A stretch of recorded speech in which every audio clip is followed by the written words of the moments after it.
শ্রী হেসেলের নতুন ভিডিওতে সকলকে স্বাগত। চলে এসেছি আবারও একটা ইউনিক মজাদার রেসিপি আপনাদের সাথে শেয়ার করব বলে। আজ বানাবো সয়াবিনের অমলেট কারি। নামটা শুনেই বুঝতে পারছেন ভীষণ ইউনিক একটা রেসিপি আর ভীষণই লোভনীয় একটা রেসিপি। খেতে যতটা টেস্টি, বানানো তেমনই সিম্পল। অল্প কয়েকটা ঘরোয়া মশলা দিয়ে দারুণ স্বাদের এই রেসিপিটা আপনারা খুব অল্প সময়েই বানিয়ে নিতে পারেন। আর এর টেস্ট এতটাই সুন্দর যে একবার বানালে বারবার মন চাইবে বানাতে।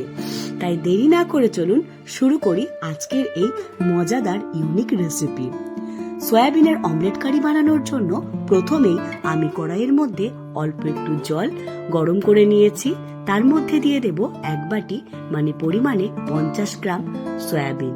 তার সাথে অল্প একটু নুন দিয়ে ভালো করে জলের মধ্যে নুন আর সয়াবিনটাকে মিশিয়ে নেব। তারপর ঢাকা দিয়ে রেখে দেব মিনিট 5 মিনিট এইভাবে একটু সয়াবিনটাকে সিদ্ধ করে নেব। তারপর সয়াবিন গুলোকে সরাসরি তুলে একটা বোলের মধ্যে রেখে দেব। বলে আমি আগে একটু ঠান্ডা জল দিয়ে রেখেছিলাম, সেই জলের মধ্যে সয়াবিন গুলো দিলে তাড়াতাড়ি কিন্তু সয়াবিনটা ঠান্ডা হয়ে যাবে। 5 মিনিট এইভাবে জলের মধ্যে ডুবিয়ে রাখলেই ঠান্ডা হয়ে যাবে। তারপর ভালো করে হাতের সাহায্যে চেপে এক্সট্রা যে জল সেটাকে বার করে একটা প্লেটের মধ্যে রেখে দেব। এইভাবে জলটা চেপে বার করে দিলে সয়াবিনের মধ্যে একটা যে গন্ধ সেটাও কিন্তু চলে যাবে। সরাসরি মিক্সিং জারের মধ্যে দিয়ে ভালোভাবে একটা পেস্ট বানিয়ে নেব। দেখুন খুব সুন্দর কিন্তু কিমার মতো পেস্টটা হয়েছে। পেস্টের টেক্সচারটা কিন্তু এইরকমই হবে, কোনো রকম জল ব্যবহার করা যাবে না। অন্যদিকে আরো একটা পেস্ট বানিয়ে নেব। 1 ইঞ্চি আদা আর একটা কাঁচা লঙ্কাকে অল্প একটু জল দিয়ে পেস্ট করে নিয়েছি। পেস্ট বানানো হয়ে গেছে। অন্যদিকে আমি একটা পেঁয়াজ, 10-12 কোয়া রসুন আর অল্প একটু টমেটোকে রাফলি কেটে নিয়েছি। কখন কিভাবে ব্যবহার করব সেটাও আপনাদের বলে দেব। এরপর একটা বোলের মধ্যে 1 কাপ ময়দা নিয়েছি পরিমাণে 100 গ্রাম। তার সাথে দিয়ে দেব 1/4 চামচ পরিমাণ নুন আর 1/2 চা চামচ পরিমাণ কালো জিরে। এর সাথে অ্যাড করব তেল ময়াম দেওয়ার জন্য, আর তার মধ্যে দিয়ে দেব অল্প একটু ধনেপাতা কুচি। এবার এই সব কিছুকে ভালো করে একটু মেখে নেব। হাতের সাহায্যে ভালো করে প্রথমে একটু ময়ামটা দিয়ে নিতে হবে। তারপর সমস্ত কিছুকে ভালো করে মেশানো হয়ে গেলে অল্প অল্প জল অ্যাড করে একটা ডো বানিয়ে নেব। ভীষণই সিম্পল, আপনারাও খুব সহজেই একটা সফট ডো বানিয়ে নেবেন। এবার এটা রেস্টে রেখে দেব। অন্যদিকে আমি একটা পুর বানাবো, তাই প্যানের মধ্যে দিয়ে দেব খুব অল্প পরিমাণে প্রায় 2 চামচ পরিমাণ সাদা তেল। তার সাথে ফোড়ন হিসাবে দিয়ে দেব 1/2 চা চামচ পরিমাণ 5 ফোড়ন। 5 ফোড়নটা সামান্য একটু নেড়ে নিয়ে ওর মধ্যে দিয়ে দেব 1 চা চামচ পরিমাণ আদা কাঁচা লঙ্কার পেস্ট। খুব ভালো করে একটু নেড়ে নেব যতক্ষণ না আদার কাঁচা গন্ধটা চলে যাচ্ছে। আদার কাঁচা গন্ধটা চলে গেলেই তার মধ্যে আগে থেকে বেটে রাখা সয়াবিনের কিমাটা দিয়ে দেব। ভালো করে একটু নেড়ে নেব। কালারের জন্য দিয়ে দেব 1/4 চামচ হলুদ গুঁড়ো। তার সাথে দিয়ে দেব 1/4 চামচ কাশ্মীরি লঙ্কার গুঁড়ো আর 1/2 চা চামচ পরিমাণ ধনে গুঁড়ো। এবার সবকিছুকে খুব ভালো করে একটু মিশিয়ে নেব। লো টু মিডিয়াম ফ্লেমে মিনিট খানেক এইভাবে একটু নেড়ে নিলেই সব মশলাগুলো কিন্তু খুব ভালোভাবে সয়াবিনের মধ্যে ঢুকে যাবে। সয়াবিনের নিজস্ব কোনো ফ্লেভার হয় না, তাই মশলাগুলো দিয়ে ভালো করে একটু নেড়ে নেব। নামানোর আগে দিয়ে দেব অল্প একটু নুন আর চিনি পরিমাণে 1/4 চামচ নুন আর 1/4 চামচ পরিমাণ চিনি। নুন আর চিনিটাকেও ভালো করে একটু মিশিয়ে নিয়ে সবশেষে অল্প একটু ধনেপাতা কুচি ছড়িয়ে ভালো করে একটু নেড়ে নিলেই তৈরি পুর। খুব সহজেই দেখুন আমার কিন্তু পুর তৈরি হয়ে গেল। এবার এই পুরটাকে আমি ঠান্ডা করে নেব। যেহেতু আমি সয়াবিনের অমলেট বানাচ্ছি, তাই প্রথমে এইভাবেই কিন্তু পুরটা বানিয়ে নিতে হবে। এরপর প্যানের মধ্যে দিয়ে দেব 4 চা চামচ সাদা তেল। তেলটা একটু গরম হয়ে গেলেই তার মধ্যে আগে থেকে কেটে রাখা সবজিগুলো দিয়ে দেব। একটা পেঁয়াজ, একটা টমেটো আর 10-12 কোয়া রসুন। লো টু মিডিয়াম ফ্লেমে ভালো করে প্রথমে একটু নেড়ে নেব। তারপর গ্যাসের ফ্লেমটা হাইতে রেখে এর মধ্যে দিয়ে দেব কালারের জন্য 1/4 চামচ পরিমাণ হলুদ গুঁড়ো, 1/4 চামচ পরিমাণ ঝাল লঙ্কার গুঁড়ো আর তার সাথে দিয়ে দেব 1/4 চামচ পরিমাণ নুন। এবার এই নুন, হলুদ আর লঙ্কা গুঁড়োর সাথে খুব ভালো করে সবজি মশলাগুলোকে প্রথমে একটু নেড়ে নেব। তারপর ঠান্ডা করে সরাসরি দিয়ে দেব মিক্সিং জারের মধ্যে। অল্প একটু জল দিয়ে পেস্ট বানিয়ে নেব। এরপর ডোগুলোকে ছোট ছোট নেচির আকারে তৈরি করে সেগুলোকে একে লুচির মতো করে বেলে নেব।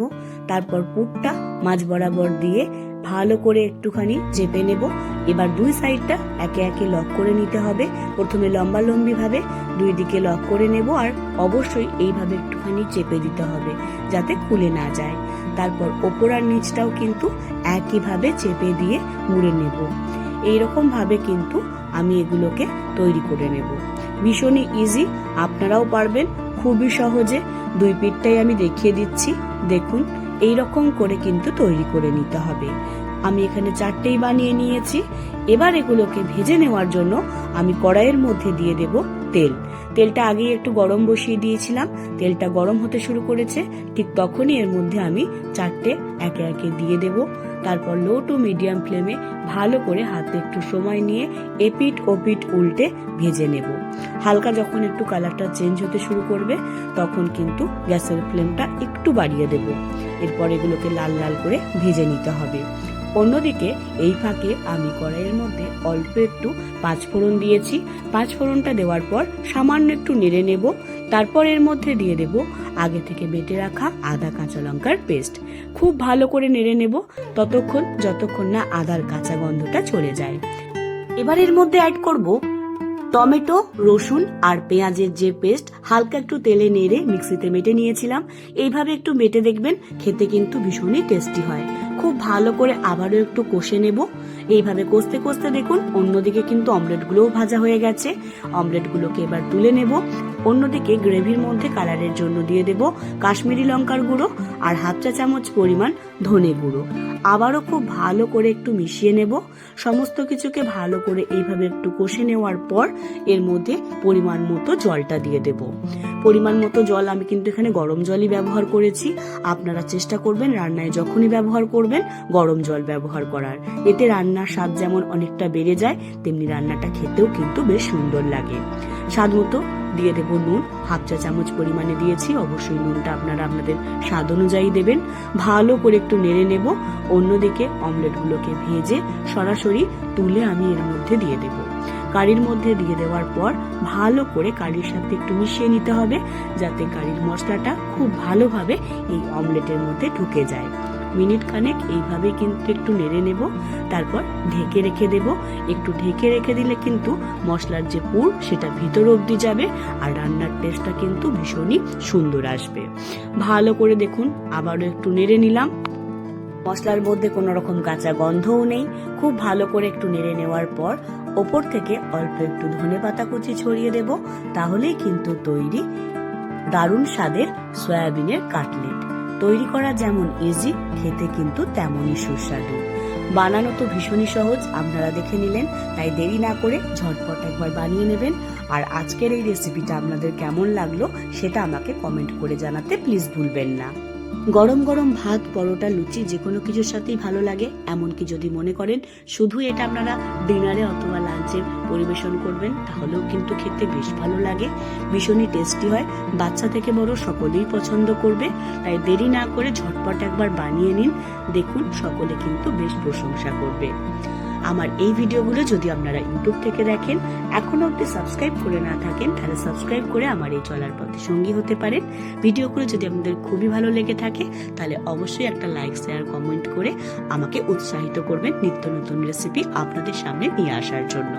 আর এই ভিডিওগুলোই যদি আপনারা ফেসবুক পেজ থেকে দেখেন তাহলে অবশ্যই পেজটিকে ফলো করে আপনাদের গুরুত্বপূর্ণ মতামতগুলি কমেন্ট বক্সে জানাতে প্লিজ ভুলবেন না।